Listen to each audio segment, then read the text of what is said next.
brother, brother, brother, brother, brother, brother, brother. Oh, yeah. Brother. It is Thursday, March 24th. And you know what that means. It is time for another episode of the Deep Six Wrestling Podcast. It's the Impact Power Hour. I'm Ryan. I'm Angelo. And apparently I'm the new Deep Six champion. As me, Joey, and Pat predicted the New Japan Cup. I'm pretty sure it was just down really to me and Pat. Joey lost his prediction sheet, so he doesn't remember who he chose. But we did the podcast, and we could go back and count them, but he seemed to just admit defeat because he doesn't have anybody else that can possibly win. And I have one person. Me and Pat both have one match that can change, and whoever wins that gets a point. But Pat can't pass me. So based off of that, it seems like I have it, unless there's a major change and Joey finds the sheet, or we go back and listen to the podcast and count it up. And somehow Joey magically got more points than me, but didn't have as many people go this far.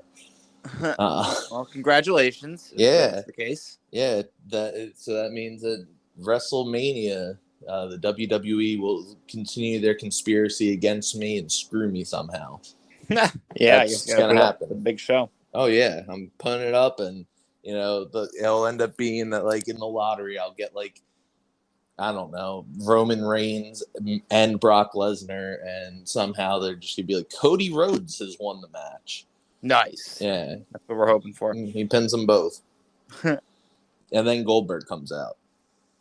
Spears Big Dick Johnson dressed as Kenny Omega. Yes. Yep. There you go. That's what my big hot take prediction is, that the producer, famously known as Big Dick Johnson, is coming out dressed like Kenny Omega, and he's going to get speared into oblivion by Goldberg.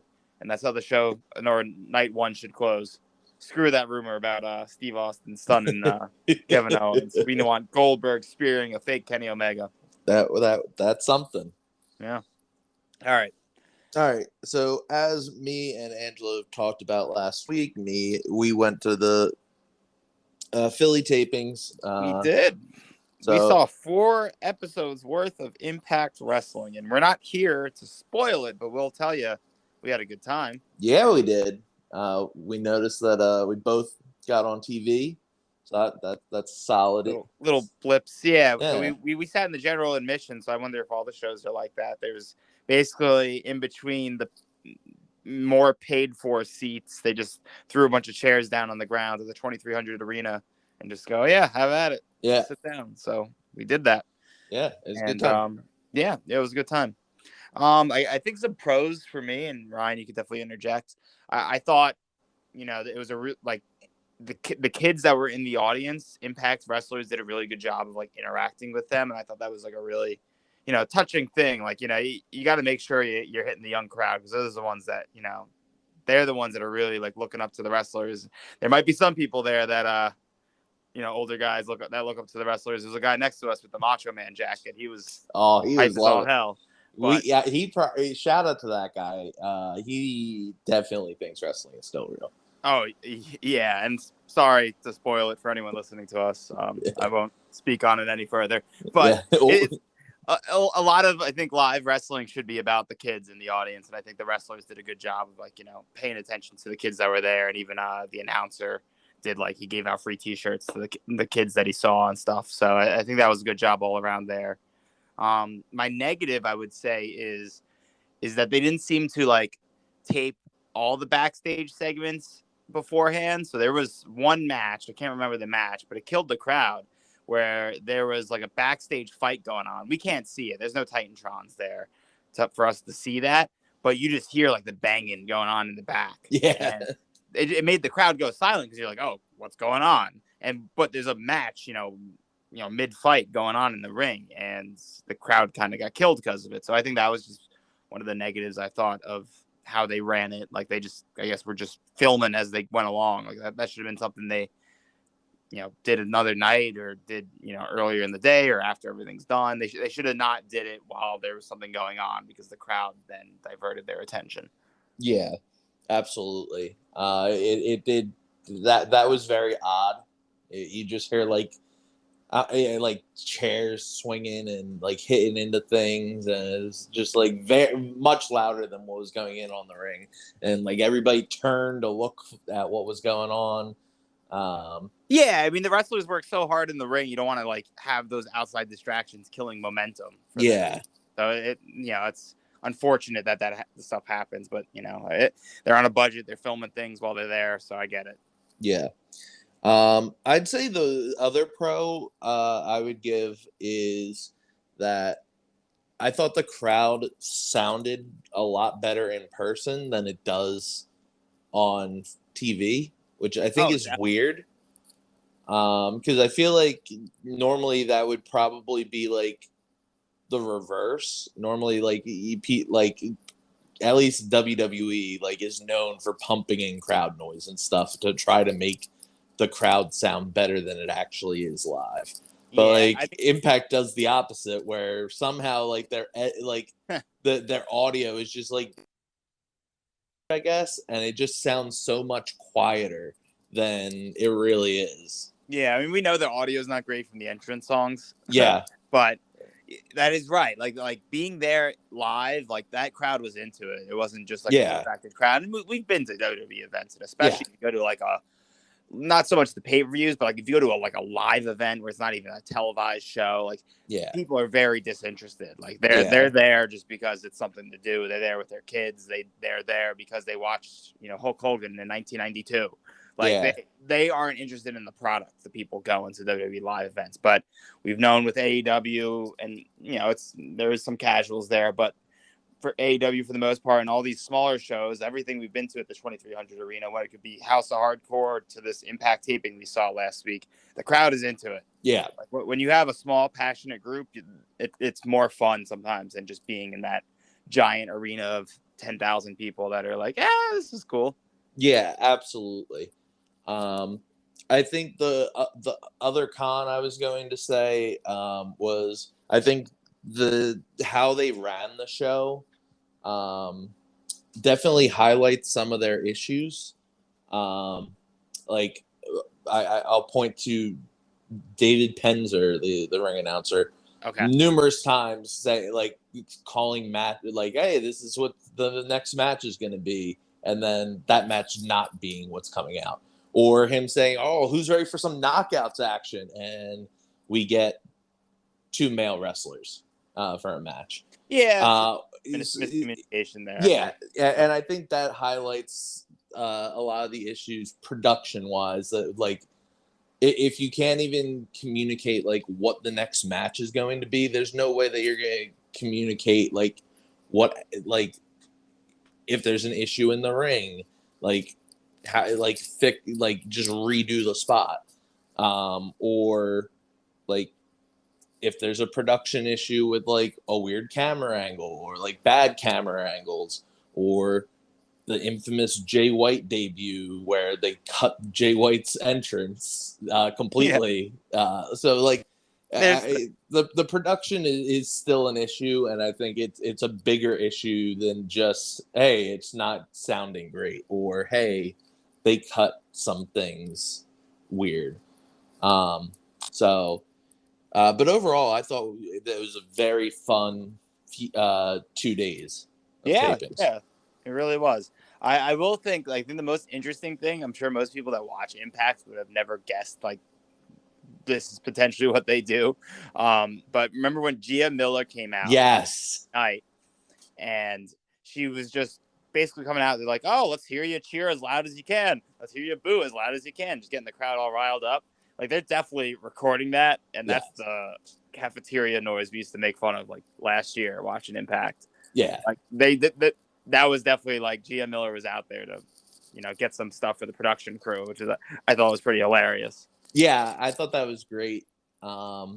Just like I'm sure they like throw that into like some of the video packages that they do, or video package type of stuff. Yeah, and I think that it's an interesting like little quirk that like you don't see other companies do. Yeah, it's free proprietary crowd noise because when you purchase a ticket to go to a live event, you basically sign like a contract with it.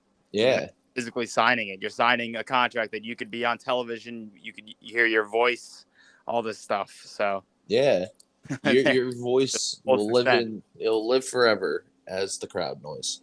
Hell yeah, brother. So yeah, overall great time. Both nights ended with Bullet Club like in the ring and talking about like Scott Hall, Razor Ramon, giving them shout outs. Just sending the crowd home happy. And yeah, I also think it was interesting. As we point out, like they taped the matches in very odd order. So like I didn't know exactly what matches were going to be tonight, other than the matches that they had previously announced were going to air tonight, because as we pointed out in our group chat, one of the first matches they taped was one of the matches tonight, which was one of the last matches of the night, which was Rocky versus Eddie Edwards. And the main event of the night, like of the taping, was the Lumberjack match. Lumberjack, yeah. So the fact that like they threw them all over, like both nights that like make, or two of the shows that are made up each night, they were taped out of order. So it gets you guessing, which I think is cool. Yeah, right. So it's like you didn't automatically know you watched this episode, then this episode. And right, when we were there live, we saw none of the backstage segments. Yeah. So we watched the episode, like me personally, I watched the episode mainly for the backstage segments. I remember the matches, but yeah, it was I didn't see all the magic that happened in between each match that Impact brings us. So yeah. So we can get right into this episode. Iceman, I've got to say, Iceman Intel, this lived up to this gave me some hype. Okay. So Iceman Intel was that Rocky Romero is back, but also that a massive match will be announced tonight for Rebellion, which will include Jonah. Okay. So that was So that is actually intel, Iceman. Yeah, good job. That's better than him just posing rhetorical questions of, will this be answered? Who knows? You got to find out. But he did want to point out that he is still in sunny Florida working on that story. Oh boy. It's going to come out soon. Taylor Wilde. Yeah, please. Yeah, that's what he's looking for. He's looking for where she went. Yeah. Our BTI match was Crazy Steve versus Shira. The returning Shira. Yep. Who is now partnered with Raj Singh. Crowd was pretty hyped for Crazy Steve. Pretty hyped. I was pretty hyped for Shira. I was sad that I did not get to hear me shout out loud, let's go Shira, when it was dead quiet during the match. Thought I would get myself on there, but you can't win them all. Can't win them all. This was nothing special. This was a super slow match. It involved a lot of biting. I didn't even remember half of the biting happening, but it clearly did. Like Crazy Steve biting him on his abs. That's a new one. I thought one of the more funny spots was them trying to lock up. Shira just showing his massive size advantage. Shira wins. Nothing special. Yeah. Don't need to go out of the good example of like when we're there live versus watching it on television. You're not hearing live all the commentary and like all the backstory to it. Like we saw this and we're like, oh, Shearer's back. He must be just like here for one match to lose, right? Yeah. But watching the episode BTI and Impact today, it's like, oh, he's here to do something again. Yeah. So this was a match for him to not squash, but like beat an Impact member of the roster. So things you can't tell when you're there live. We thought, oh, why would Shearer win? He's not on the roster. So. Yeah, I still think this was a little bit odd, just because the reveal of like, oh, these two are together. Like, why are these two together? How did they? That's answered, right? Yeah, Desi Hit Squad, right? Yeah. So they're part of the Desi Hit Squad. But like they talked about it a little bit. And then we did get a promo later in the night explaining more of it. So that made storyline sense. But like Angela said, it was very odd when they just bring out Shearer. It's like, oh, you haven't been on TV in months. I didn't think you were with the company anymore. Yeah, the guy sitting next to us was like, I haven't seen him since he did the Shearer Shuffle. Yes. So I was like, oh yeah, he's been around a little bit, but like not for a few months. Yeah. But yeah, so that was cool. It's cool to see Shearer again. I wouldn't say he looked bad. It's just this wasn't the match to be like, oh man, this is building him. I mean, it's a big win, but at the same time, it wasn't like, oh man. Like watching it live, match. I thought he looked a little cleaner than like. Yes. He was very green the last couple of matches we watched it in Impact, and that was my negative. Like he's like good build, but because he was going against like Jake something, but he was raw and it just didn't look good in the ring. But it looked better with Crazy Steve, so that's at least promising. Yeah. Also, should say that I thought his finish, that little spine buster that he does, or spine buster power bomb, I don't know what we want to call it. It looked really nice. It really shook the mat. So it did make it look more powerful, more dangerous, or not dangerous, but more devastating. Just because I guess the size and just how much power he has behind it. So that's cool. Yeah. Main show opens with Josh Alexander. So they start off with the video package showing what Moose has done last week, and it shows Josh just walking into the 2300 arena and walking right out to address what happened. He talks about, Moose was gone over the line. And he says he was going to keep his emotions in check, but, some things cross lines and you shouldn't bring my family into it. They did nothing. So he calls out Moose to get an apology. Moose comes out and basically it says that Josh hasn't been doing a good job at protecting his kids, protecting his wife, being the man. Things are going to have to change. And Moose wanted to try to show that Josh still doesn't have his emotions in check. Going to win against Josh, and then he can go back home permanently.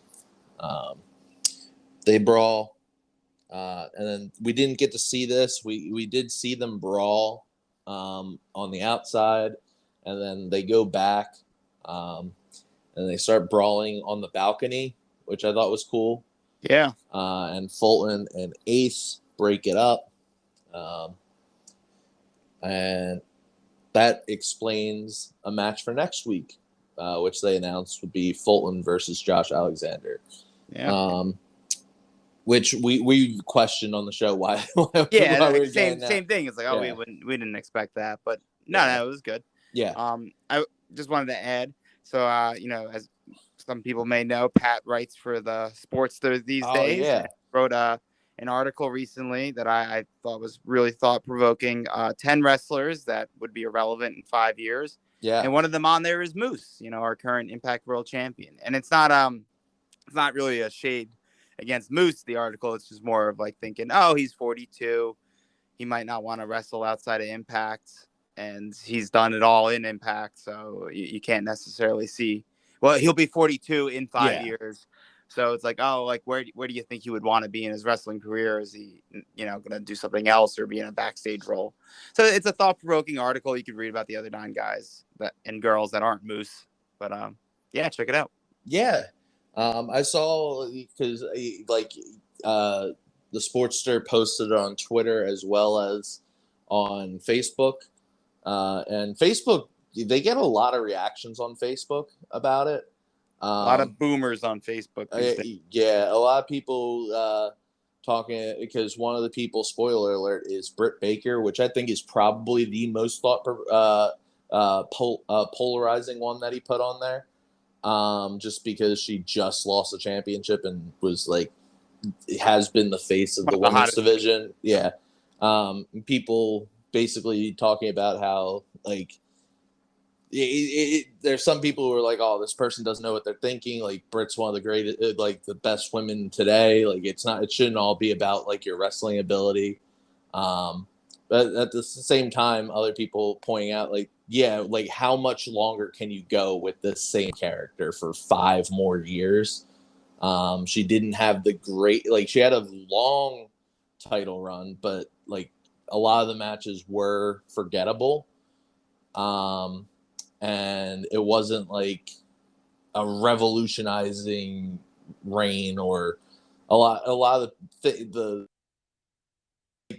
character is good, but like for 5 more years doing the exact same thing, it was gonna be tough.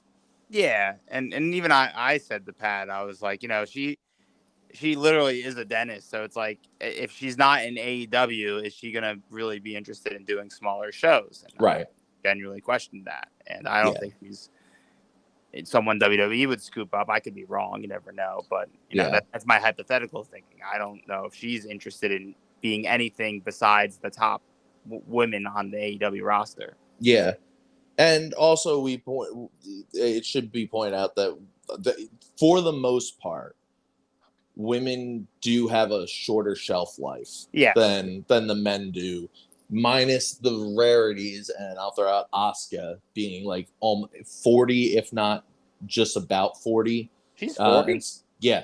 Wow. She also has multiple kids, I believe. Wow, very cool. Yeah. And she's like still top of her game, but like it's very rare that like you have somebody still top of your game 40 years old. Mickey James, I guess, is now in that category. Yeah. But like Mickey doesn't wrestle as often as like most of the younger people. I'd say Asuka too, but Asuka's currently injured. So, but yeah, check it out. We do share most of those articles whenever they do get reposted. And Pat shares all of his articles on his own Twitter, so you can always check them out. And normally when he does, we share that as well on our Twitter at Deep Six Wrestling without the G. After this, Josh and Scott have a little back and forth. And Scott again asks Josh about his emotions and says, you got to keep them in check. Moose is just going to push your buttons. He's really good at this. And Josh says that he has his emotions in control more than he ever has. After this, we get our triple threat match for the last spot in the X Division. Triple threat match at Rebellion. We already know Ace is in it. We know Trey is defending as of right now. And we now know who the other person is going to be, but it was of Willie Mack, Laredo Kid, and Speedball Mike Bailey. Before we get into this match, I do want to say, interesting note about the X Division is they announced apparently on Twitter the X Division, or the Multiverse of Matches match, which is an Ultimate X match. They announced the participants of. And apparently it was it's Trey Miguel. It is, hold on, going back to it, because they've already they apparently announced it and then immediately changed it. Because they had Mike Bailey in it and then they took him out. And my thought process was that it wouldn't make sense based off of the finish of this match for Mike Bailey to be getting back-to-back title shots. Like so to get into Ultimate X, lose Ultimate X, and then immediately be back in Rebellion. So I think that's part of it. Yeah, true. But let's see. It is. I don't remember all of us posting these things. I would, not worry about it too much. I think the multiverse matches is really just like there to highlight the best of Impact. And So, if Mike Bailey was, one of the, 6 best guys that could, drum up for that match, and so be it. We know now that he will be wrestling Alex Shelley. Yeah. An awesome match. So that saves him from having to awkwardly, have the 2 title matches. Yeah. So they replaced him with Chris Bay. And so the new match is Trey Miguel versus Chris Bay versus Rich Swann versus Willie Mack versus Vincent versus Jordan Grace for the X Division title in an Ultimate X match. That's pretty sweet. Yeah, so it should be a good match. I think they're just going to take the title off of Trey at this? Probably not. But like, if you did, then you'd just make it a fatal 4-way. Yeah. And I don't think anybody would be upset about that. Yeah. But yeah, it should be interesting. This is, I think, would be the first Ultimate X to have a female also in it. First men's, first X Division Ultimate X, right? Yeah. I mean, because there's obviously the women's Ultimate X that just happened at Hard to Kill, but unless Tessa did one, I don't recall. Because Jordan wasn't in the last few Ultimate X Division matches, so this should be a unique thing. I assume Trey would win, but at the same time, you could throw a swerve, give Jordan it, make Vincent the first person in Honor No More to get gold. That'd be crazy. Nobody would be expecting that. No. This was a really fun match. I think this would be one of the matches of the 2 days that we got to see. Mike Bailey, this is my first time getting to see him. Definitely Angela's first time seeing him as well. Yeah. Since he has been in America for 5 years. Laredo Kid, this is also my first time seeing him. And Willie Mack, same thing.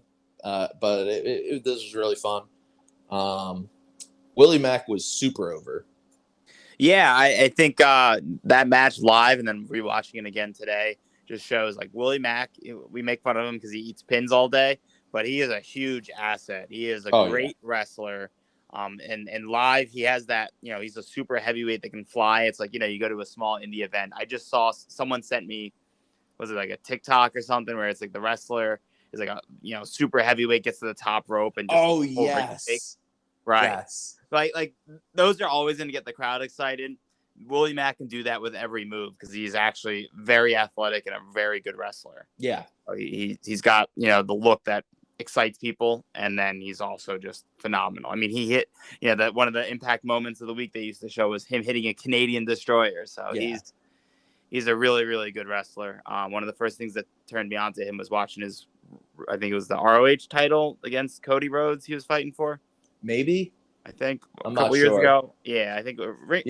Cody was Ring of Honor champion. Yes, he was. Then it was that. Yeah. So when Cody was champ, I watched that match and that one turned me on to him, and it's been great ever since. I know he's not like, storyline wise ever in the best standing with Impact of these days, but like he really is an asset, and if Impact were to lose him, he could do great things somewhere else. Yeah, absolutely.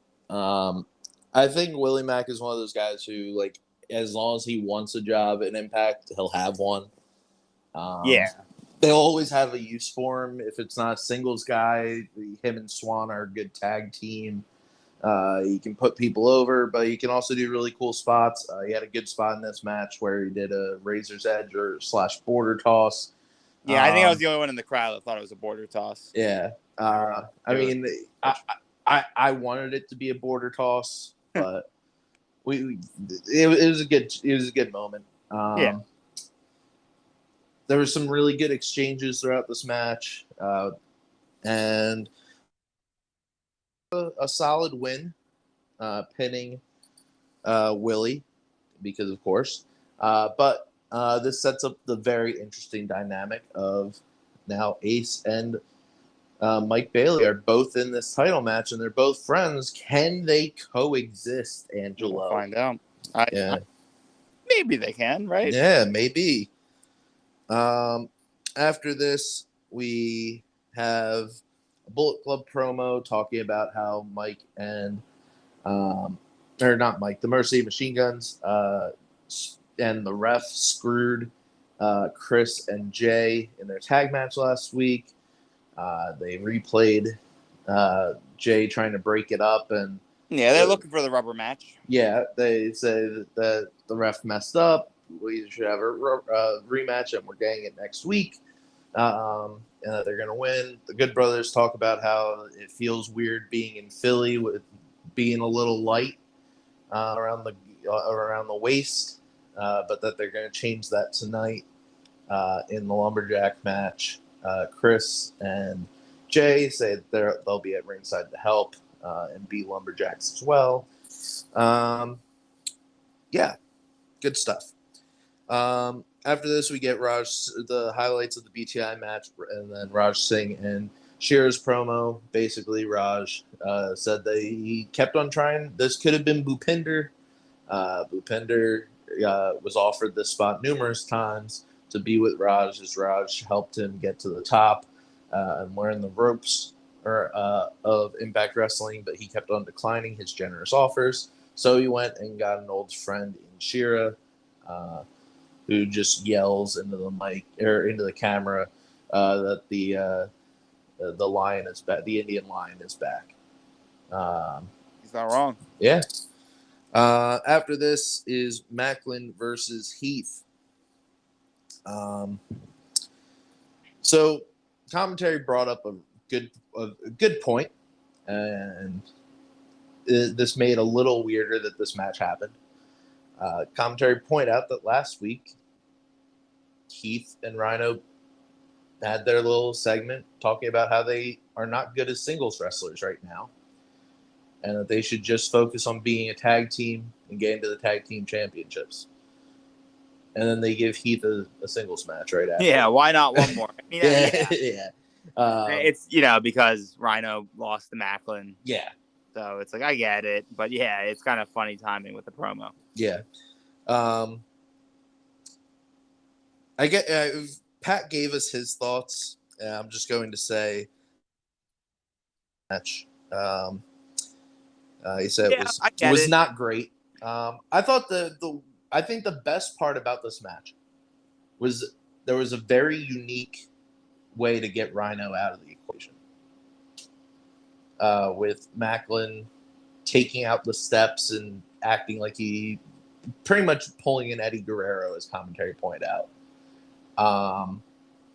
With him acting like he got hit by the steps or got thrown into the steps by Rhino while the ref was checking on Heath's eye.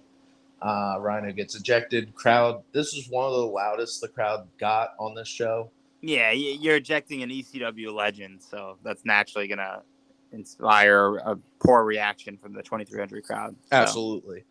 And yeah, while it wasn't the greatest match, it gave Macklin another win. He got to cheat on the ropes. And then after the match ends, Rhino comes out, gores Macklin. Crowd goes wild because Gore. There you go. Gore. It accomplished what it needed to do. Yeah. I mean, I think it's kind of bullcrap the way he got ejected. Because, how many times we watched a match in WWE or wherever else where the ref's got his back turned, and then like the wrestler gets absolutely laid out, and the ref turns around, and there's a person standing there. Oh, I didn't do nothing, and the ref's like, okay. Yeah, that is true. This is the one time where the ref didn't see it. He goes, "Oh, I got to take Steve Macklin's word for it." Yep. Must have hurt his knee. So I just think that's kind of funny, in the continuity of what pro wrestling is.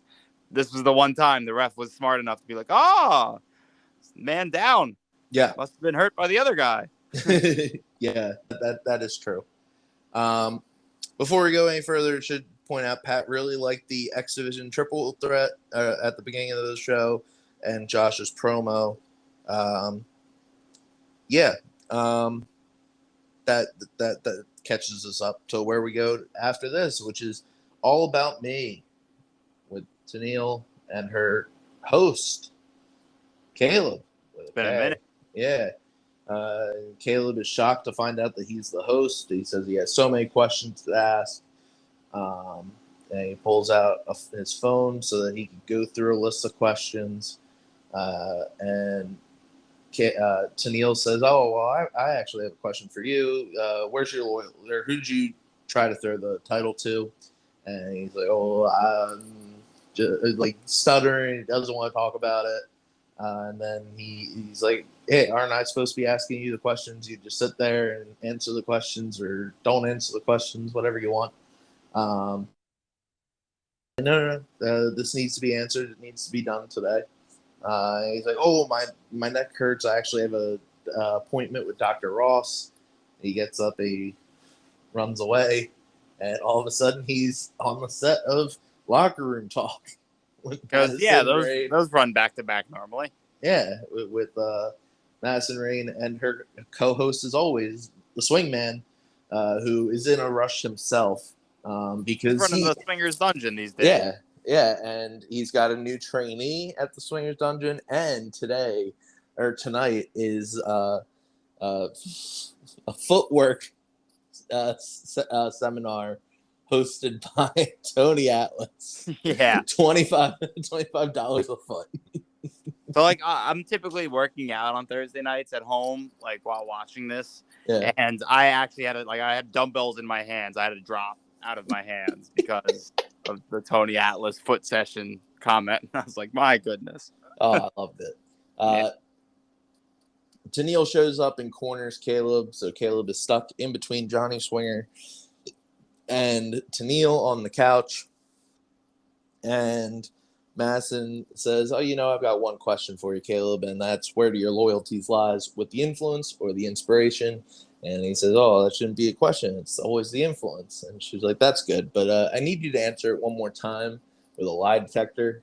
And Swinger's like, "Oh, I'm not used to this model. I don't know how to work this." What model are you used to, Swinger? But yeah, all right. I think he was talking about the shock ones. And Caleb again feigns his neck injury and runs out.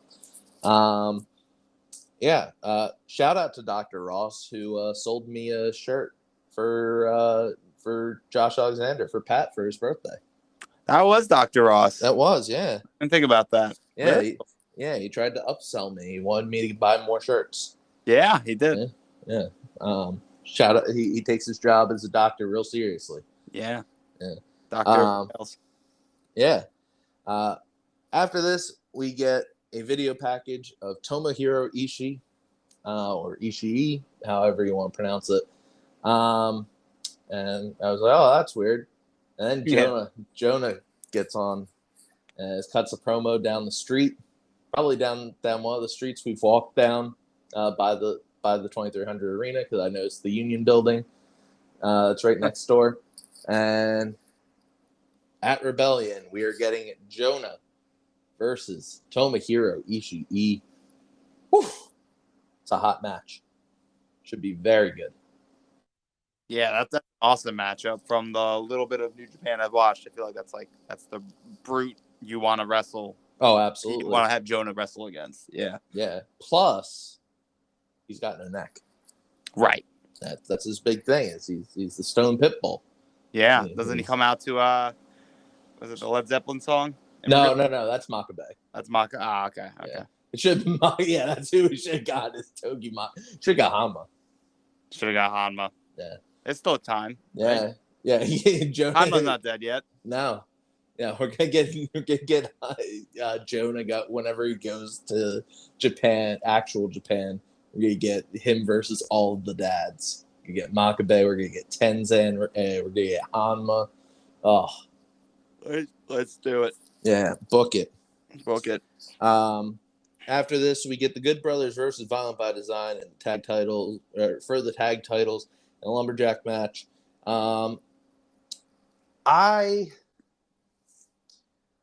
I don't know what it was, but I thought it was much better in person than it was on TV.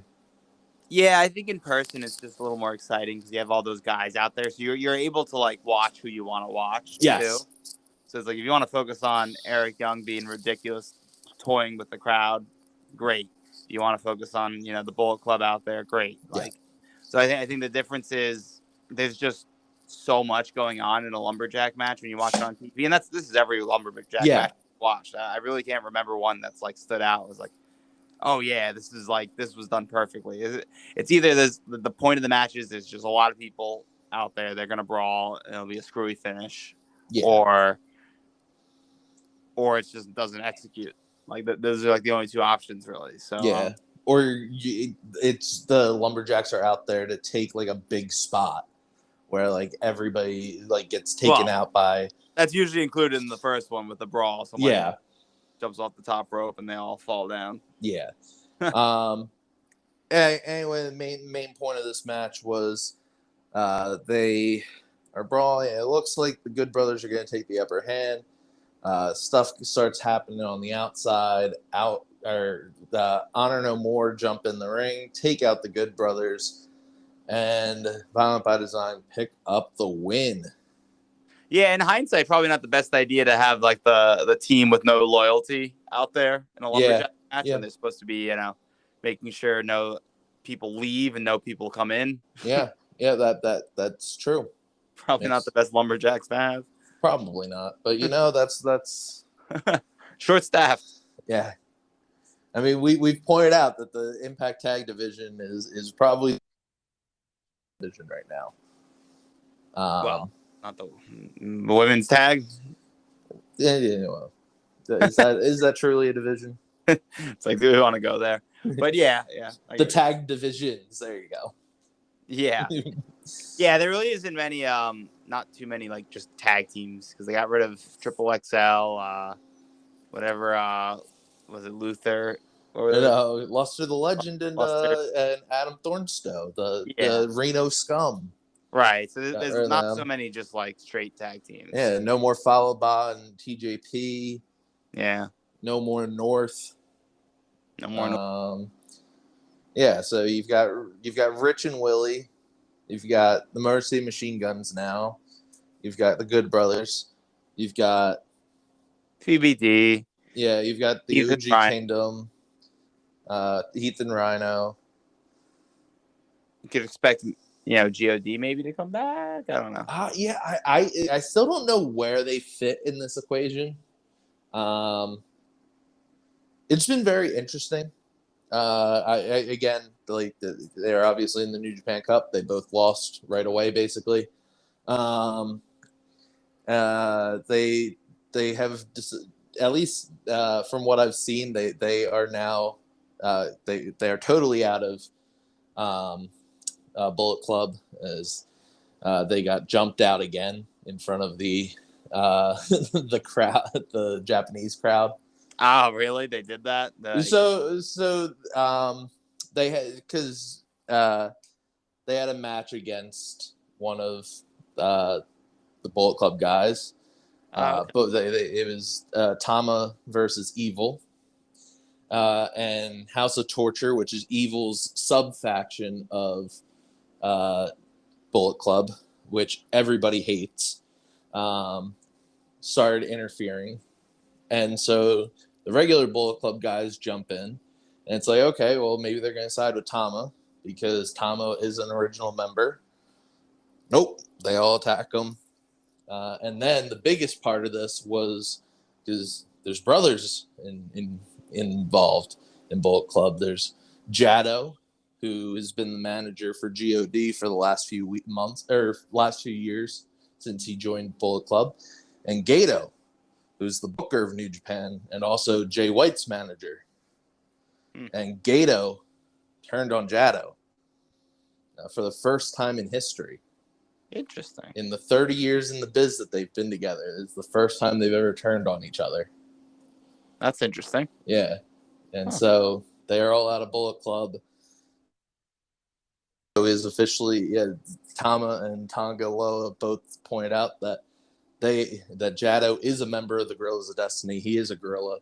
So yeah. Cool. But now it's weird seeing them as baby faces because they're like tag teaming with like Taguchi and Master Wato, which is cool. But also back in the States, their brother Hikuleo has confronted Jay White at the latest New Japan show in the States. Oh, really? Because he's still technically part of Bullet Club because they haven't jumped him out. But him versus Jay is happening at the next set of tapings in April. It was related, so that's cool. Yeah. I think it's either him or Tonga Loa is adopted by Haku. So he's not like actually a son of Haku, but he's not like blood related. Yeah. Cool. But yeah, they are all technically brothers, so that's cool. One is just massive. Yeah. Right. After this, we get Swinger and the boy Zicky Dice. And we get the reveal that next week, Johnny Swinger believes that they are going to be a good tag team, and they are going to issue a challenge. They got one chump, two chumps. So it's the chump challenge. Yes, sir.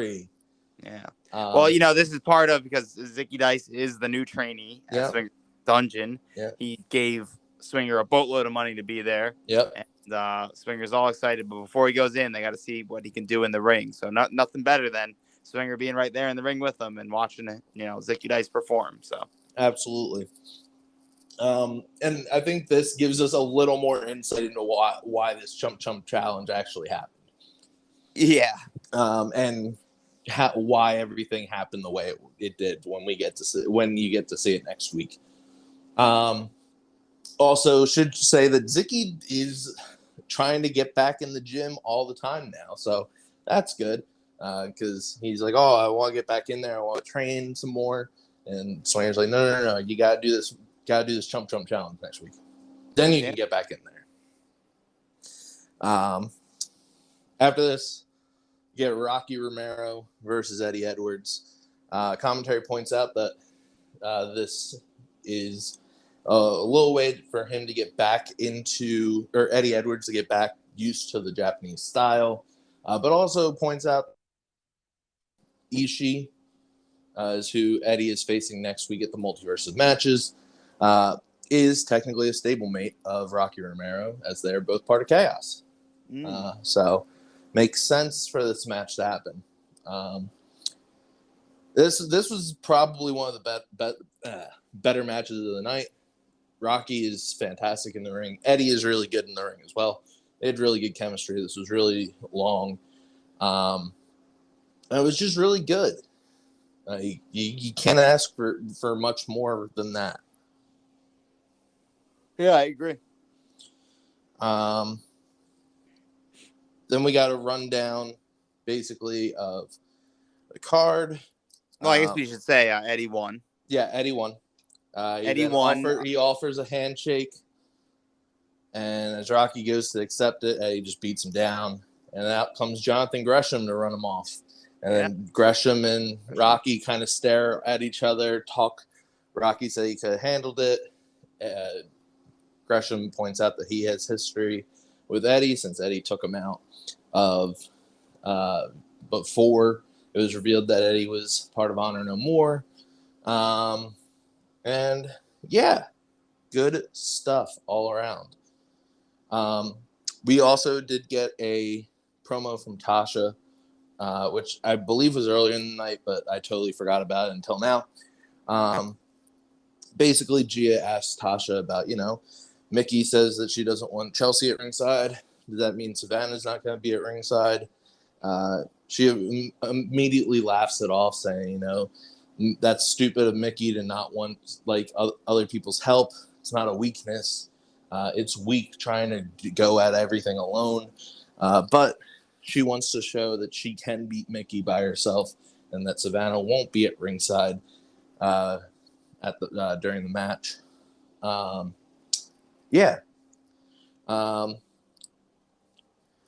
After this, we do get, to end the night, we do get Mickey versus Tasha in a Philadelphia street fight. Oh, yeah. Street fight it up. Mickey comes out by herself. Crowd loves it.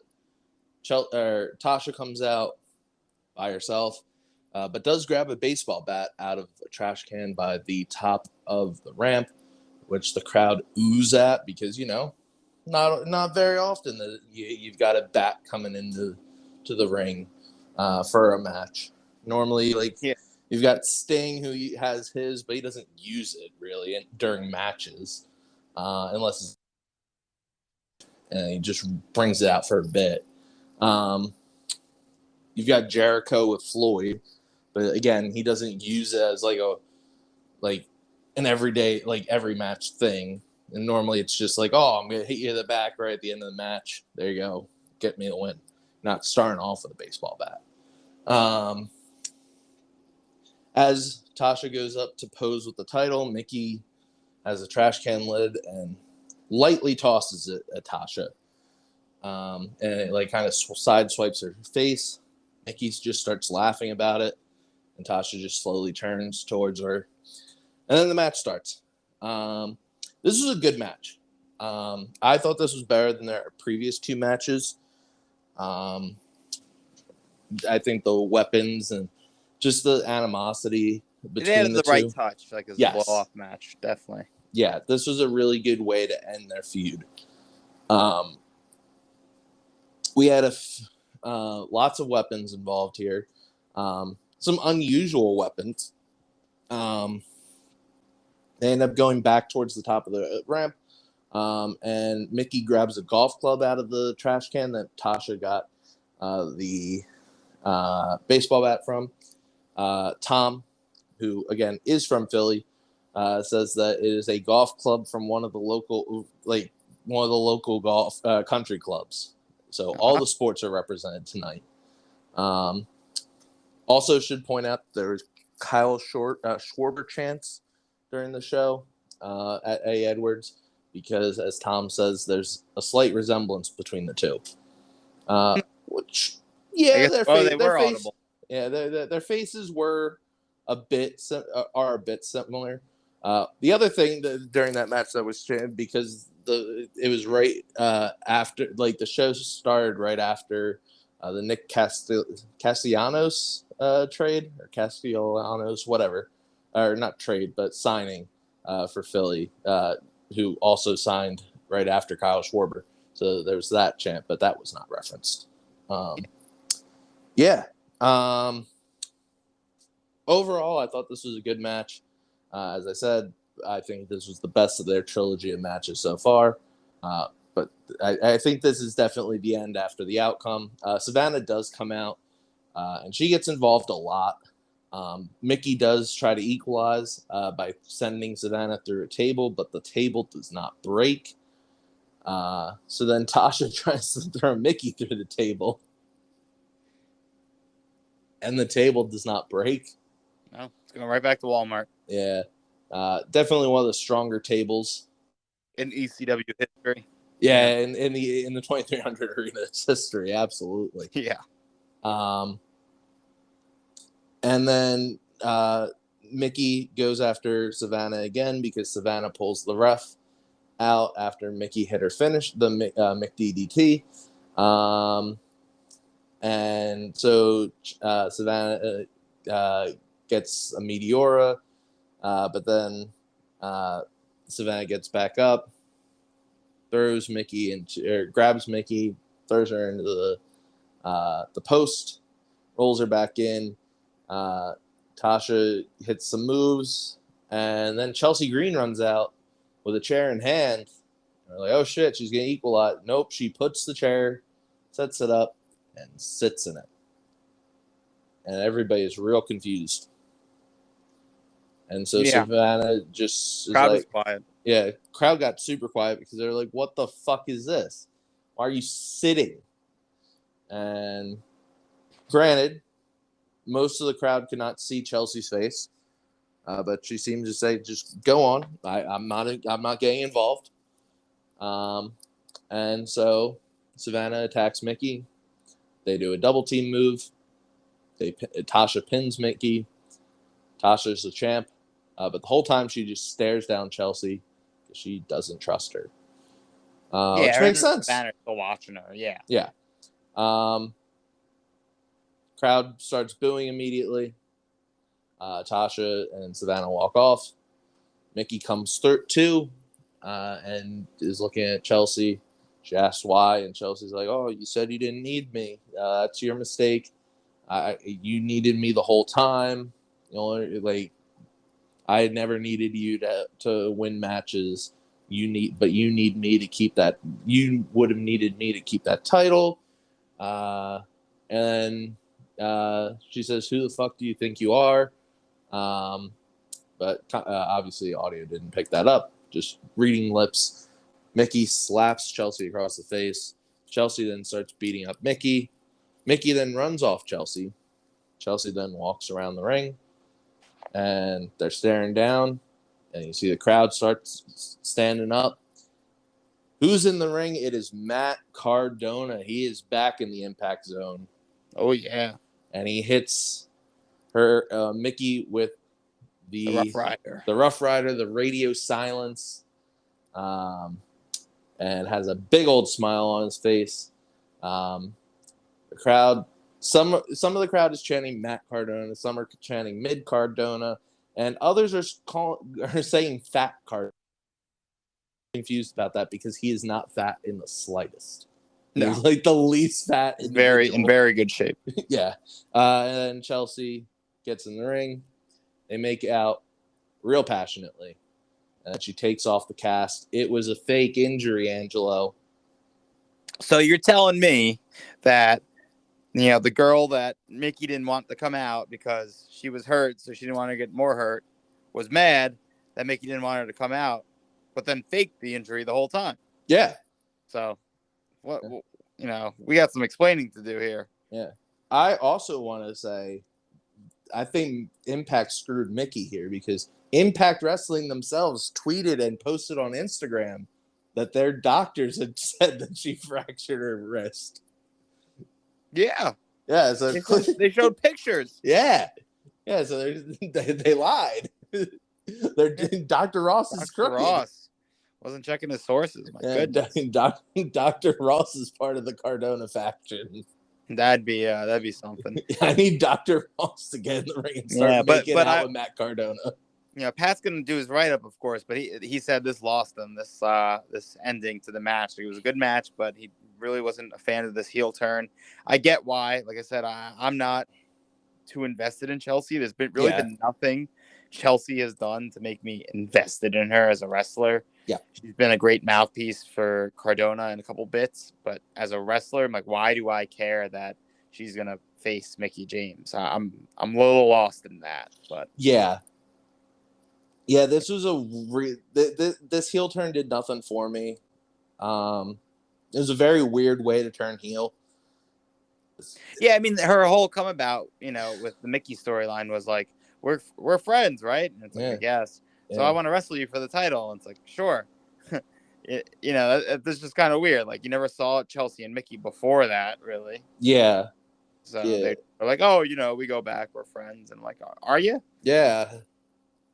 So I don't know. It doesn't feel like a dissension storyline. Like a little rushed in that sense. But I get it. Maybe they could have instilled Chelsea into, one of the Deanna matches earlier on or something to maybe build it a little more. It just feels weird because they haven't been connected that long.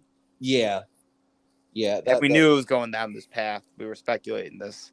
Yeah. Get-go, because, historically, this was what they wanted to do in WWE, but WWE never let Mickey and Chelsea do this. So yeah.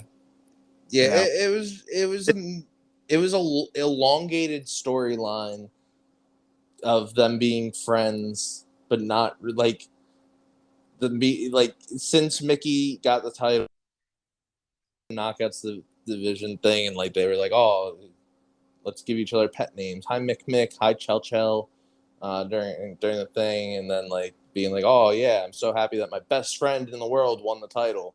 And like then they just like did promos together, but like just very awkward all the time. Yeah. And like I mean, I guess it's partially. I think we thought it was going to go down the one way that like they had talked about how they wanted it to be like a rehash of Trish and Mickey. And I'm kind of glad it didn't go that way of like, oh, I'm just gonna be crazy fan. Yeah, definitely. Where now it's more of just like it was starting that way, but ends up being like you didn't think I could help you, but really you needed me to stay relevant, but really you didn't. I'm confused on where Matt Cardona fits in this. Well, no, you explained it to me, not on the podcast, but I think you said that he's feuding with Nick Aldis, right? Oh yeah, that is true. Because spoiler alert: if you don't watch NWA, I don't watch NWA either. But Matt Cardona is NWA World's Heavyweight Champion. He faced Nick Aldis at the Crockett Cup this weekend with special guest referee Jeff Jarrett. Nice. Jeffrey Jarrett. And who helped Mr. Cardona retain the title but a Chelsea heel turn, when she gets in the ring and low blows Jeff Jarrett. What? How does that help? Because it took him out. It took him. Yeah, they got a new ref, but also allowed the rest of the faction to help beat up on all this, I guess. Oh, all right. Yeah, because if you take the ref out. Yeah, and so backstory is Nick Aldis and Mickie James are married. Yeah. So there could be, maybe, and Nick Aldis was Brutus Magnus. Yeah. In Impact TNA. So there could be some cross storylines happening here again, or they keep it totally separate. Yeah, absolutely. It could just be totally separate. Yeah. I mean, I was gonna say, considering like they don't let Cardona come out with the NWA World Championship, I'm assuming, and they're gonna keep it separate. But maybe they don't. Maybe now that maybe even if they don't mention the NWA title on Impact, obviously there was some issues with that in the early 2000s. But if they don't mention that, I mean, I think that's money on the table. This is a mixed tag team match that maybe I could get more invested in personally than just the Mickey versus Chelsea right now. Like Cardona is money right now. It would be cool to see Nick Aldis back in Impact, and that as a mixed tag could be interesting. Yeah. Angela, what did you think of watching the show? I get Pat's negative points here, but I still give it a thumbs up. Yeah, I'm gonna give it a thumbs up as well. But I thought seeing it in person was better. Yes, it was, more lively, more fun. But it was still a great show. Yeah. Pat's last thoughts that he wanted to point out: locker room talk and All About Me was pretty good. Swinger and Zicky Dice are goated. Jonah and Ishii makes him wet. The main event was solid with a shit ending thanks to Chelsea's turn, just being her pulling up a chair and sitting there. Really liked Rocky and Eddie. Next week, we've got the Motor City Machine Guns versus Jay White and Chris Bay. I don't remember all the other matches that they said, and I don't remember all the matches that we watched because there was a lot of matches over the 2 days. Yeah, don't worry about that. Yeah. But yeah, good stuff all around. Also, multiverse of matches next Friday, so that should be good. Yeah, good stuff overall. I'm excited for Rebellion with that added match. And yeah, also I want to say shout out to Jonathan Gresham for his insane schedule of coming to Philly, doing 2 days of tapings, and then flying out to the UK and wrestling the day after. Yeah, a true workhorse. So yeah, definitely appreciate that. Oh, absolutely. And congrats on being the new Progress World Champion. Yeah, that's very cool. Johnny Two Belts. Yeah. Well, he is the octopus, so he can have 8 titles. Just attach them to his mask. I am the octopus. Yeah. Yes. I am the octopus. That's what he should come out to. That should be his entrance. Should be him. His octopus. I am the octopus. That would make I think Jonathan Gresham and anybody who called him boring or calls him boring, they wouldn't be able to call him boring with that entrance. Yeah, seriously. So yeah, thank you guys for listening. I believe Pat and Joey did an AEW review. I don't know if it's out yet. But if it is, go check that out if you watch AEW or want to know what happened yesterday on AEW. Feel free to listen to all of our other podcasts on the podcast feed on whatever platform that you listen to. We're on almost all of them. And also subscribe to our YouTube at Deep Six Wrestling. We will be back next week. Busy week next weekend as we do next week. AEW. I think Pat said that he is going to do a New Japan Cup finale thing just to talk about all the what happened throughout the Cup, all the storylines, anything that could happen after the Cup due to who beat who, who is the new New Japan Cup holder, when are they facing the champion Okada, all that jazz.